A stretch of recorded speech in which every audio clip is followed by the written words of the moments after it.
నన్నేలు నా స్వామి ఓ ఆంజనేయ నమస్తే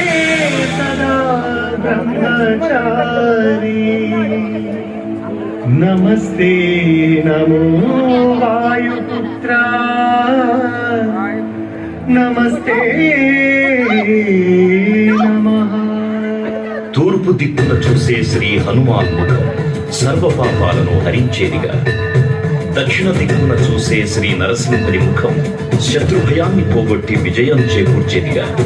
పశ్చిమ దిక్కుని చూసే శ్రీ గరుడ ముఖం భూత ప్రేత తాంత్రిక భయాలను పోగొట్టేదిగా, ఉత్తర దిక్కు వైపు చూసే శ్రీ వరాహ ముఖం గ్రహదోషాలను తీర్చిచేసి అష్టైశ్వర్యాలను అందించేదిగా, ఆకాశం వైపు చూసే శ్రీ హయగ్రీవ ముఖం విజ్ఞానాన్ని, విజయాన్ని, ఉత్తమ జీవిత